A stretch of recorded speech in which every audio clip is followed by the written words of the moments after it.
Hello and welcome to the Squared Circle Psycho Babble. My name is Michael Valenti. This is Ralph Valenti for unbiased conversations in AEW, WWE, NXT, and New Japan Pro Wrestling. Subscribe and hit that bell for notifications. Ralph, we have a lot to talk about on this episode. We're going to talk about the ratings for Dynamite and NXT. We're going to talk about the shows themselves, review both shows. But before we get to all that, we'd like to thank our sponsor for this episode, Manscaped.com. Guys, let's face it. Women like a good babyface look below the belt. In fact, a recent study said that 85% of women say that bad grooming is a major turnoff, and that's why Manscaped.com is offering the Perfect Package 2.0, which includes the Lawnmower 2.0. This is the perfect trimmer, guys, because it's got that skin-safe technology for that close trim, so you don't look like you went through a bed of barbed wire underneath there. It's a cordless trimmer with quiet stroke technology. It's shock-resistant, waterproof, and best of all, it is TSA friendly. And when you go to the link in the description or the pinned comment below and use the promo code SCP20, you get 20% off plus free shipping plus 2 free gifts. Again, manscaped.com. Use that promo code SCP20. Now let's get on to the ratings, Ralph. They're very interesting. They are. Very, very. Certainly have bounced back, which is encouraging if you're AEW. AEW definitely had a bounce back this week. They go up to a 0.32 in the 18 to 49 demographic, winning again in that demographic. A total viewership of 851,000, a huge jump from last week, which was at 663,000. NXT, though, 0.29 in the 18 to 49 demographic, total viewership of 845,000. So a 6,000 viewer difference. And not only that, NXT actually won the rating for the 18 to 34 demographic, as well as their typical 50 plus demo. Yes. What does this all mean? Does this mean like people are not DVRing NXT as much as we thought they would? There's actually a few things that you can really take a look at. One of them is the most obvious and the most encouraging thing if you're AEW is the fact that they were able to jump back into a really good position when you're taking a look at total viewership. We know that the 600 number, there was a lot of questions there. Where did the viewers go? Why weren't they tuning in? Had those numbers stayed where they were, that would have been something to really worry about if you're AEW. I want AEW to succeed. I'm sure you want AEW to succeed. All wrestling fans should want AEW to succeed because that encourages WWE and other companies to do a better job. It holds them accountable. So if AEW is not putting out a good product and people aren't watching, it's less pressure on WWE to put out good content. So I'm happy to see that the numbers are back up for AEW. On the other side, if you're NXT, I think this is encouraging to see because they did put a lot of effort into earning those viewers. Right. They, like we talked about last week, they put a lot of effort into this, meaning they had main guys from NXT go over top guys that are established names like Daniel Bryan. They had people like Becky Lynch go to NXT. They had them look strong at War Games. They had them look strong at Survivor Series. All of that effort is starting to reciprocate. They're starting to see not only they're seeing higher ratings and more viewership, but they're seeing a higher retention rate, and they're seeing encouraging numbers, especially in key demographics, which is a big thing, especially when you consider that 50 plus was always their main, well, I shouldn't say their main target audience. It was just where people were, the demographically who was watching their show. Right. So across the board, good for AEW, really good if you're NXT. You still got to be happy, even though you kind of lost a little bit, and 6,000 is nothing. Right. I mean, that is a very, very small margin. It's a win nonetheless. I know a lot of AEW fans are still going to say, well, we won the ratings. Let's just stop there for a second. For those that keep saying, AEW won, NXT won, whatever the case may be, the fans win at the end because what these ratings are showing is that there's an interest for both. And as long as there's an interest for both, people are going to watch both. Some might DVR one and watch the other. Some might watch both simultaneously. And then you get those few that watch only AEW or only NXT.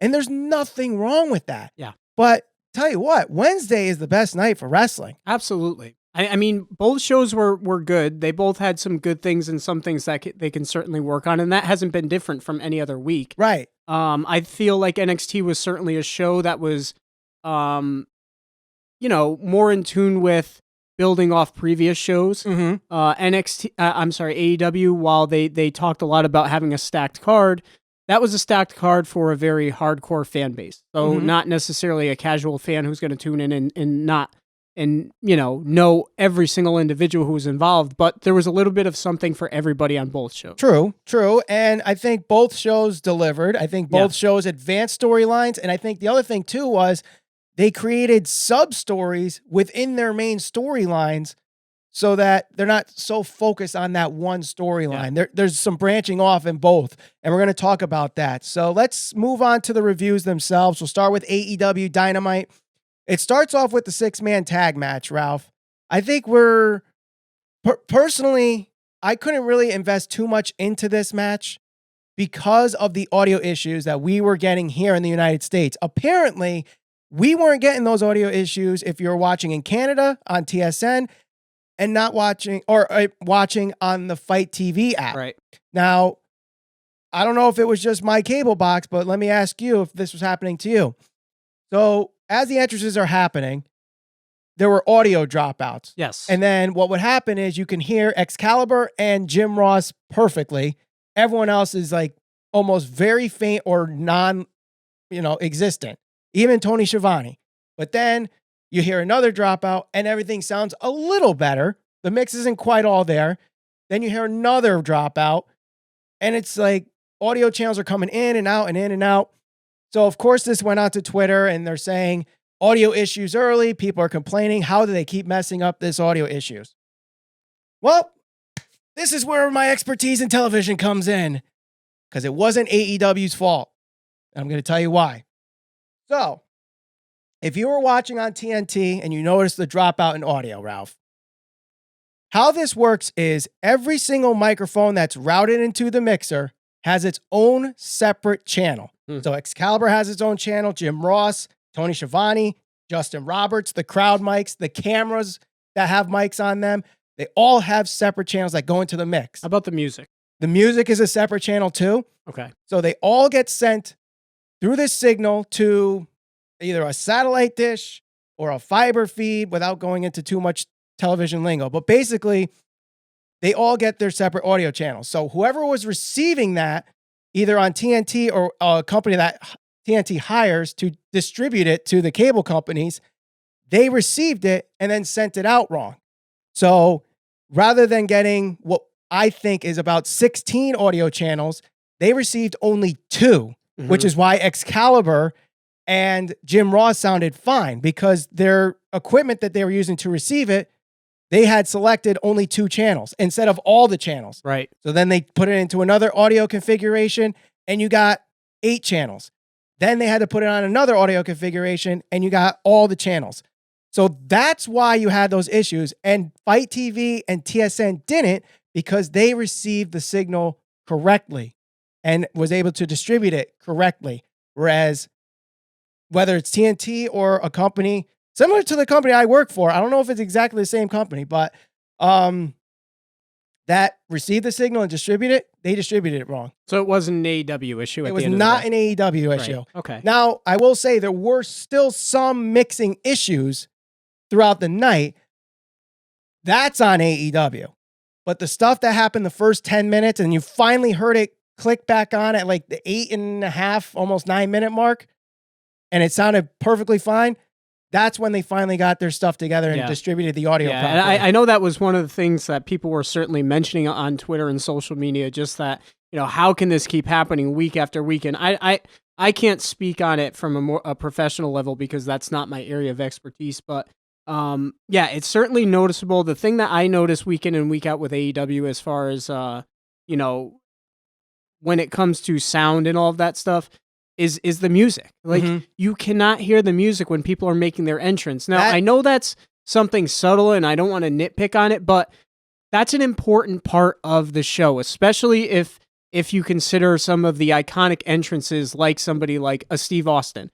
How could you have it where, how could you, one of the most exciting things about Stone Cold Steve Austin was hearing the glass shatter and then the guitar riff and him coming out to the music. And it wasn't everybody's entrance, but it's been a few entrances every single week. Yeah. So that's something that I would like to see them fix. And I don't know if that is something they can even fix on their end. But they can. It is fixable. It all depends on how they run the audio for the music. Now, is it just where it's fed to the PA and then the crowd mics pick it up, which I think is how they're doing it right now. And that's why it sounds so faint. So they could just take the feed and put it into the mixer that goes out to distribution, and then it would sound better in that regard. But maybe part of what they're doing is not make it sound so polished and high produced in that regard, like a WWE, where everything is just to the point where it's overproduced. To me, I heard the music. I had no problem hearing the music. Could it have been a little louder, mixed better? Yes.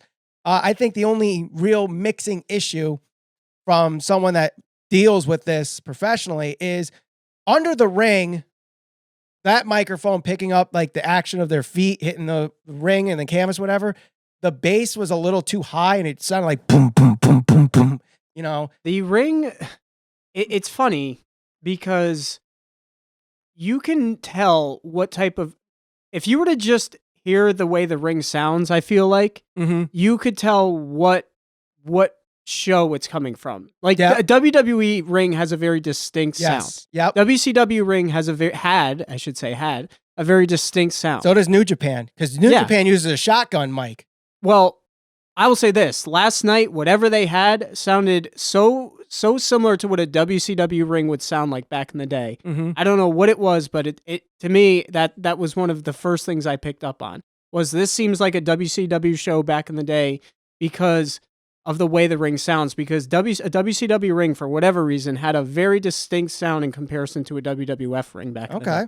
But just something I noticed. But let's get into the match, I guess. Yeah, so what did you think So of the it? match itself, once I got past the audio part, I thought it was a little chaotic at times. And there were some things that the production and the camera crew made it look like one thing, but it was entirely completely different. As we saw on Twitter, for those that follow Sammy Guevara, the shooting star press spot where he looked like he was doing a shooting star press to nobody and ended up getting super kicked by the Young Bucks. Yes.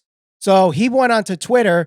I guess someone's camera phone from the front row saw, took it from a different angle, and you could see Matt Jackson getting up and super kicking him, and Nick Jackson coming out of nowhere to hit that spot just as Sammy Guevara was starting the shooting star press.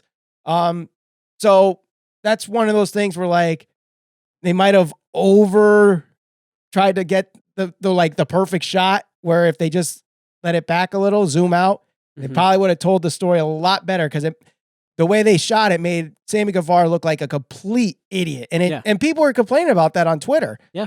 They certainly were. The other spot that I noticed too was might have been Matt Jackson, who was the legal man. He ended up tagging out. Both of the Young Bucks ended up doing could have been a double super kick, or there was a spot where it was a spot where one of them did it was probably a flip from the outside to the inside, and the other one did like a backflip or something, or a frog splash. I don't know. Right. And then the one who you didn't know was the legal man ended up getting the pin. It was so chaotic because they missed the tag. The camera crew missed the tag. So that was the main thing. So I know we've talked about in the past, and I rewound it and I was like, there's no way they're making this mistake again. There's no way they're having non-legal men pin. Now, he was the legal man, but they missed the tag on the camera. I think probably my favorite shot of the night between both shows was the Keith Lee segment, where Keith Lee stood up as you didn't see him. All you saw was him come from out of nowhere getting Finn Balor's face. Now, that's great camera work. That's stuff that, having the experienced crew with NXT, and I can't really speak to the experience of the AEW crew, but obviously less shows. Right. So it's you can tell from time to time that there isn't that much experience on their side. Yeah. Like I said, I mean, it was a little spotty. I know some people loved it. They thought it was action-packed. I thought Dustin looked really good in this match. Sammy Guevara looked very good. I did like how they distracted the referee so that Ortiz can use the sock full of baseballs. That was good. I just think Rick Knox was kind of inconsistent where he's enforcing the rule about the Shattered Dreams. I forgot what they call it now in AEW, but the Shattered Dreams spot, he's stopping Dustin, but then he's not enforcing who the legal man is at times. So it was a little inconsistent there. Might be a little nitpicking, but that's just me on that. I think overall, though, the matches after this one were very good. I think all of them led to something more as the stories progress. I like the Rey Fenix Trent match. Yep. I thought Kris Statlander versus Hikaru Shida was the match of the night, and we finally get some exposure in the women's division with the whole story with Brandy Rhodes, why she's doing what she's doing with Awesome Kong and this whole Nightmare Collective thing. I just wish we knew who the heck this girl was in the front row.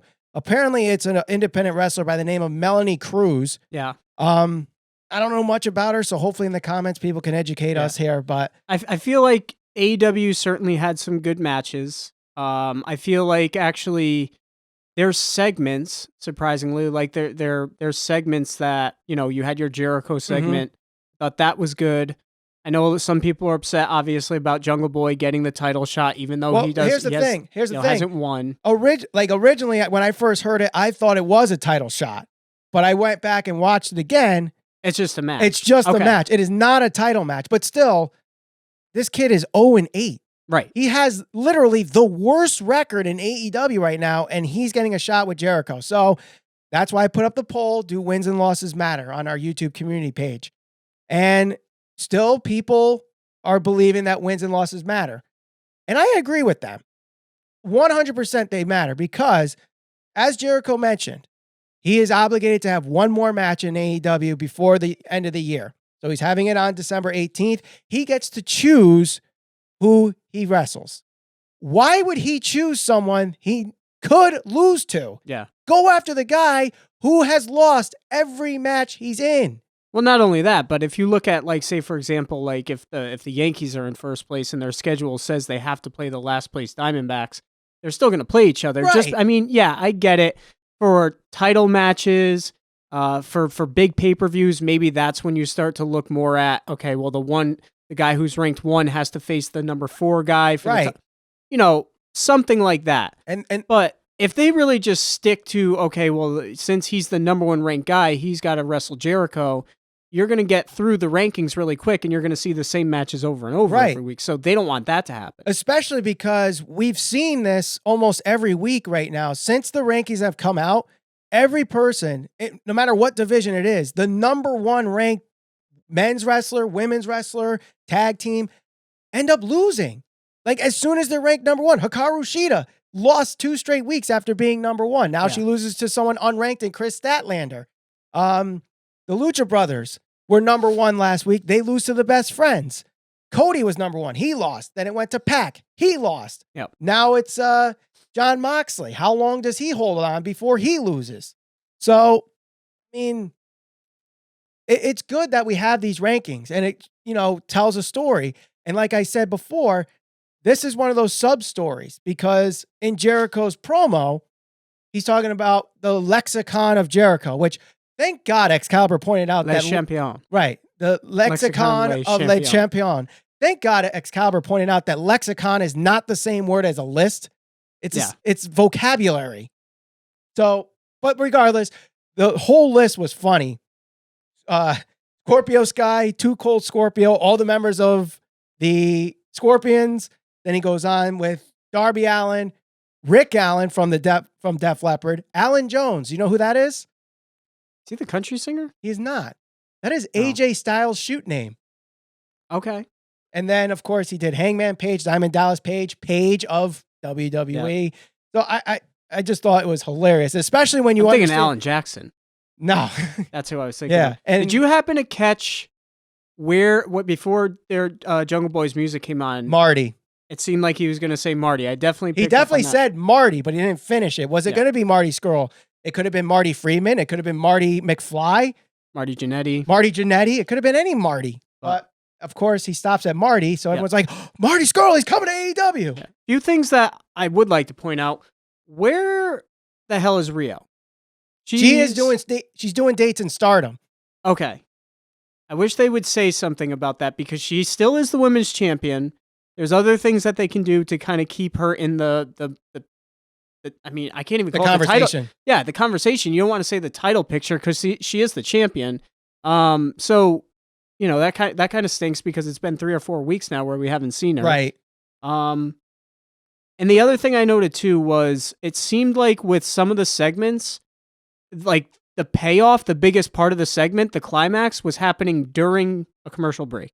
Which sucks here in the United States because we have the picture-in-picture, so you don't get the commentary. So, no, you don't get the full effect. Right. And to me, those picture-in-pictures are very distracting because obviously the commercial's got to be the bigger picture and have the audio. So sometimes if the commercial's entertaining, you're kind of veered away from what's going on. Not only that, but a good majority of people, I'm sure by this point now, are just conditioned to either fast forward through a commercial or just not pay attention to it. That's kind of like white noise. It's like a billboard on the highway. There's very few times you're paying attention to any of that stuff. Well, you shouldn't if you're driving 65 miles an hour. True, but there's more effective ways of advertising. People don't have the attention span to pay attention and sit there through commercial breaks anymore. So it's just odd.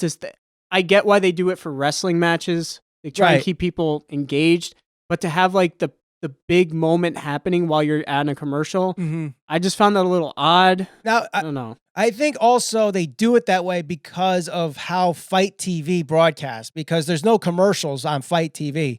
So they're sending what would be in the small picture to Fight TV, and then TNT gets that feed for the picture-in-picture. So that's part of the whole, like I said before, TNT gets one signal, Fight TV gets another. That's how things happen. So I understand in that regard why they do it that way. But like you said, there's certain things that could easily have been missed. Yeah. And us in the United States watching on TNT did miss something huge in one of those segments. And it's the Nyla Rose segment where she's power bombing Rick Knox. She's power bombing Shayna through the table. And they do the whole Britt Baker, Britt Baker covering her face. NXT. Yep. But what we didn't hear here in the States is Excalibur going, that's Britt Baker, Adam Cole's girlfriend. So we didn't get that. And of course, thanks to people on the internet, they capture it, they put it on Twitter, and you can hear it there. But it's like, that's something. I mean, they might not want that broadcast on TNT, especially what happened earlier this week with the ad. I was just going to say it certainly would have gone over a little bit better, I would think, than their failed shot with the whole crushing NXT and dominating NXT. Yes. There was another shot, though, with Cody Rhodes, though, during his promo, where he's talking about the crossroads and how MJF had, the worst crossroads, but he's like, well, now we have 2 channels that are completely botching the move. So it's like, I actually like this line because in storyline, it's like, okay, MJF's trying to steal my move, but it's like, dude, let the professionals take care of this. It's my move. Let me do it. You do your own thing. I like that. And of course, there was a shot at Damian Priest, his attempt at the crossroads. So what did you make of the Dark Order and the Butcher and the Blade video packages? Loved both of them. Yeah. Loved both of them. I wish we got more of this, especially for the Butcher, the Blade, and the Bunny before they debuted, because they were well put together. The Dark Order one, I wish we were seeing this stuff, much, much sooner than a couple of weeks ago, because those 2 are good video packages. I agree with the Dark Order stuff. Obviously, this stuff should have happened way before they debuted. Butcher and the Blade, I think, was complimentary to how they were introduced last week, because they come in randomly. They're like, who are these people? Right. Excalibur's like, well, who are they?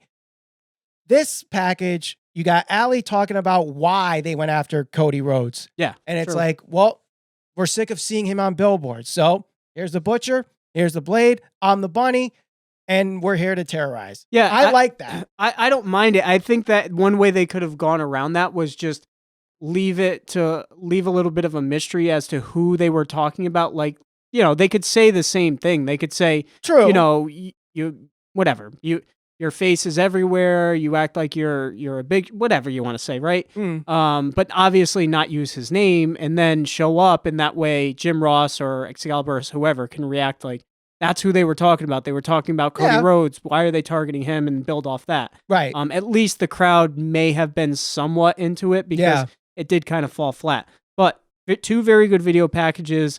I don't know if I'm necessarily a fan of the Dark Order, but I definitely like what they're trying to do with them. I think this will do them a lot of favors. The only way we're going to know that is once their music hits and they come out to the ring. Right. How the fans react. I think this video package, though, for the Dark Order was definitely the best that we've seen so far. I really like the dynamic of the one guy trying to seek revenge on whoever, gave him problems. And then you have the other guy that's just so down in the dumps. He just wants friends.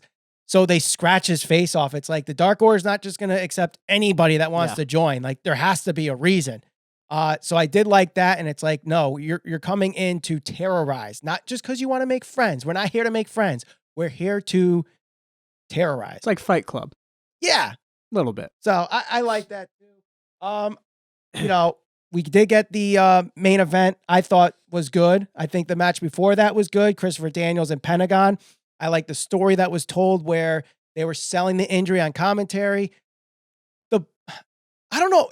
Do you think it was a botch with Christopher Daniels with the whole trying to flip off the top rope and he just fell flat? Or do you think that was him selling the injury, that he's so injured that he can't do that move?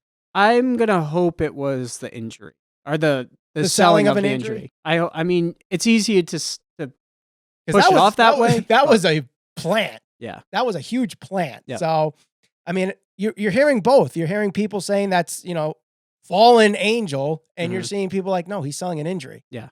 I think first look, I was like, yeah, he's selling an injury. But then if you see like the camera angle where he's landing on his shoulder, it's like, no, that's a botch. So it's all like blue dress, white dress all over again. Oh, botch, botch, no botch. And then Moxley versus Janela. Janela continues to improve in the ring, continues to look good in the ring. He's not a deathmatch guy, just a deathmatch guy. He's not just jelly Nutella like Jim Cornette thinks he is.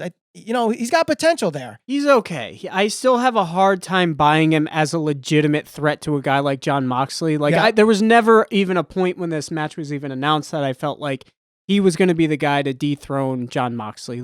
It wasn't believable to me. Now, I'll give him props because he's getting himself in shape. He's trying to shed away the excess baggage, if you will.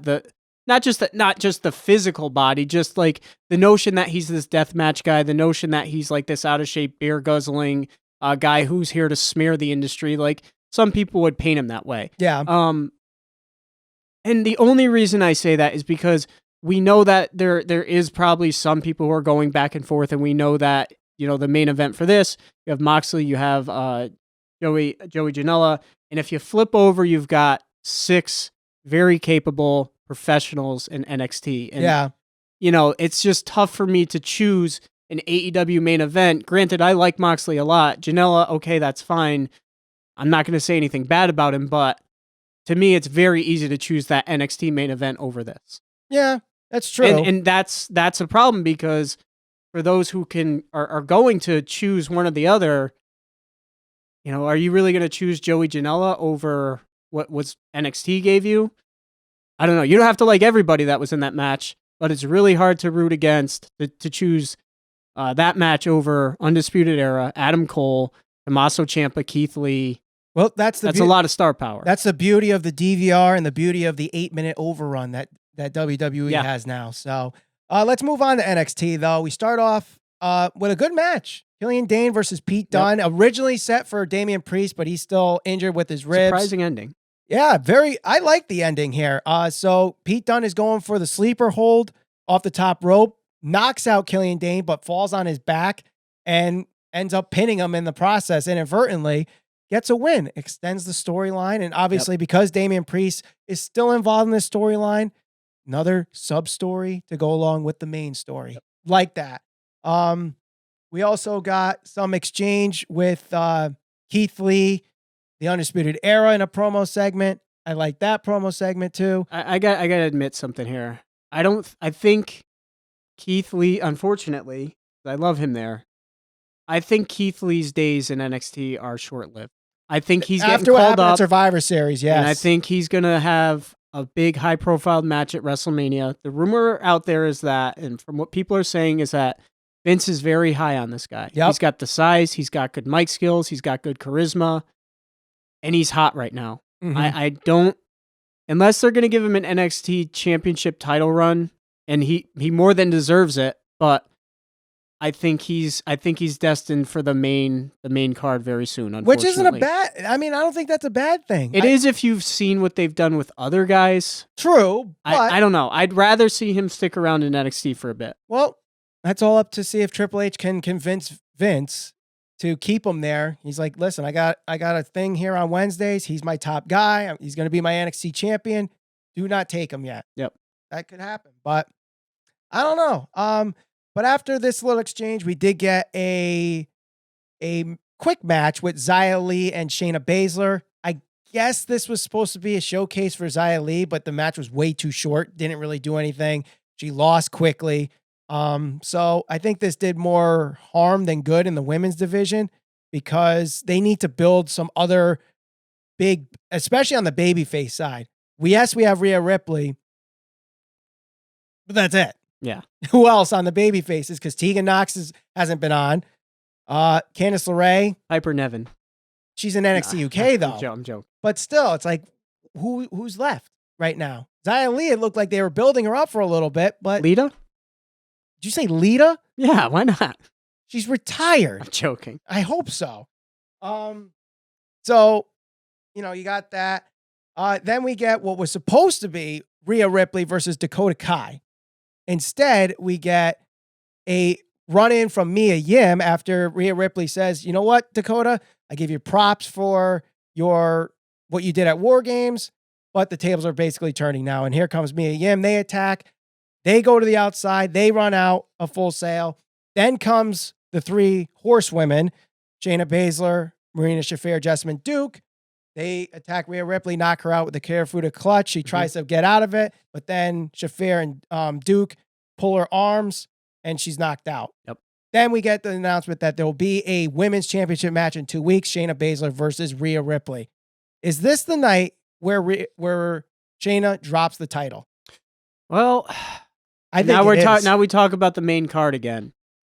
Because that's the other thing. Supposedly, Vince is very impressed with Shayna Baszler, and he's been wanting to bring her up to the main card for quite some time. She is not, by today's standard, she's not the flashy type of professional wrestler that you would imagine would get over with today's current fan base. Mm-hmm. But her slow, methodical, psychological approach to wrestling is very much the throwback that is pleasing to the 50+. I love her approach because I do think she's different. There's a mystique about her. I love the way they've built her up and they've protected her record. I think that she gets a cheap win here because I think that Maria Shafir and Jessamine Duke are going to get involved and afford her a victory. We'll get a rematch. Rhea Ripley will win. Right. I think that Rhea's going to take the title. Okay. Because right now, what they did with Mia Yim was basically Mia Yim is going to take on Dakota Kai, put her on the back burner. Once that feud is done, that's Rhea Ripley's first opponent for the NXT Women's Championship. Shayna Baszler, if you believe the rumors and speculations, Shayna could be dropping the title, win the Royal Rumble, and there you have the Raw Women's Championship match at WrestleMania between her and Becky Lynch. Interesting, yeah. That could happen. Definitely. I think either way, I don't think they can really mess this up, but then again, it's WWE. Never say never. Yeah, I know. But I think Triple H will do it in a way where both are protected. Why is it that just because Dakota Kai turned heel, she's 10 times hotter? I don't know. Is it the hairdo? I think that's part of it. She's hotter as a heel, or is it just me? No. Or is that sexist? No, I agree. I think she looks more attractive as a heel. Same went for Io Shirai too. Yeah, that black spandex is nice. I missed her this week. Jeez. We need to get you the Manscaped to get you No, I already have all the products. So. Again, if you don't have the products, SCP20 at manscaped.com. Use that promo code. But couple matches to close out the night. Cameron Grimes comes in and faces Kushida in his return. I thought this was a good match, a good quick match, a good finish where it's not necessarily the end of this feud. We could see these two again. I like Kushida. I always liked him in New Japan. Glad that he's back, and he looked good. He did not look like he really missed a step in his 2 months from injury. No, he looked good. I got to say I'm not a fan of his attire, the Marty McFly look. What? But Back to the Future, man. I know what it is, but come on. this is 2019. That movie came out in what? 1985. It's still one of the best movies ever. It's one of my favorite movies. Come on. I just watched the trilogy over the weekend. That movie's awesome. Okay. All Next. right. And then, of course, the main event, 6-man tag, Tomasso Ciampa, Keith Lee, Dominick Dijakovic against the Undisputed Era. No Bobby Fish because he's still injured from what happened last week. Guy just keeps getting stuck with injuries. But this was a good match. A little chaotic, similar to AEW 6-man. Not as bad, I think. There was a little more controlled, but there were times where it was hard to follow who the legal man was. I think there was actually a point in this match where Kyle O'Reilly, Adam Cole, and Roderick Strong, they're preventing Dijakovic from getting the tag. The legal man at the time was Roddy Strong, but then after they pulled him all the way to the corner, Kyle O'Reilly was the one attacking. Mm-hmm. And then the ref never acknowledged the tag. There was no tag. But then all of a sudden he's the legal man. So not just because I don't want people to stop with the 3-way matches. Yeah, I guess they're just too confusing for these referees. They can't not follow. Just the refs, just the wrestlers. Maybe Yeah. I don't know, but towards the end of this match, Dominick Dijakovic and Kyle O'Reilly are on the top rope. Adam Cole is trying to get involved. The referee's trying to break everybody up. Then Finn Balor comes out of nowhere. Yes. Shotgun kick to Cole into the ref. He's knocked out. Dominick Dijakovic takes a huge hit to the stairs off the top rope. Mm-hmm. Then he's ready to give the camera angle of the night. Yes, so he does the 1916 on Tommaso Ciampa. He looks like he's going to do another kick to Adam Cole. They do a great close-up of Finn Balor. Out of nowhere, here comes Keith Lee. Yep. And choke slams him. Eventually, the win goes to Keith Lee with the jackhammer, pinning the NXT champion. And then we get the announcement that we'll have Ciampa, Lee, and Finn Balor in a triple threat for the number one contendership for the NXT championship. I think this is where you might be wrong on that main roster push, and Keith Lee is going to be your NXT champion. So you think he's taking the belt off of Adam Cole? Yep. Well, he's the hottest guy to do it. Yep. Why not? Possible. I don't see why they wouldn't. It's got to happen. So after all this, very tight race in the ratings, very tight in the total viewership. Who wins the night in your opinion? AEW or NXT? Well, like I said, I thought they were so even. I don't even know if I could pick between the two. I actually thought, for what it's worth, I feel like AEW had the better segments, mm-hmm. and I think NXT, because of my preference in wrestling, had the better in-ring work. Top to bottom. Yeah. There were good matches on AEW, but some of the stuff I wasn't into as much. Right. I think on both shows, like I said, there's things that were good. I think they both advanced storylines. There were some things that I was kind of annoyed with both shows. No Leo Rush. I didn't like that. They did a video package with him. That's good, but again, I mean, they have a match next week. Leo Rush and Garza have their rematch for the NXT Cruiserweight Championship, which that should be a good match. Yeah.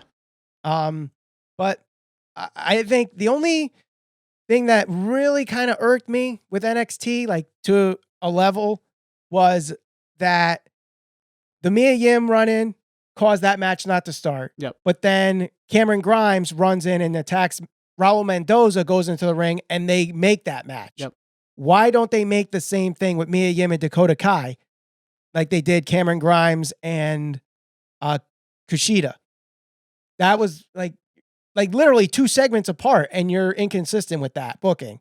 But maybe that's just maybe overanalyzing. But to me, I think I might agree with you. AEW had the better segments, like the promos. Cody and Jericho segments were awesome. Yep. The slight advantage on the wrestling goes to NXT for their main event. Although AEW delivered on their main event, I think too. So Well, Riddle and Ohno wasn't bad either. Riddle and Ohno, I totally forgot about that match. But yeah. They probably because they feuded so many times in the past. But and that was one where, like, Ohno's coming in and he's like, oh, we're pushing Worlds Collide. I'm going to show everybody what, the British style is all about. And he lost. So it's like, yep, NXT UK is the lower brand of those two. Maybe Walter will show up next week. I wouldn't mind that. Yeah. Anytime I can see Walter, I like it. So let us know in the comments below who you think was better this week, AEW Dynamite or NXT on USA Network in the comments below. Don't forget to share this all over social media. We're on Facebook, Instagram, and Twitter, SCPB Podcast. And for the best conversations in AEW, WWE, NXT, and New Japan Pro Wrestling, subscribe and hit that bell for notifications. Ralph Valenti, my name's Michael Valenti. Thank you for watching the Squared Circle Zygo Babble.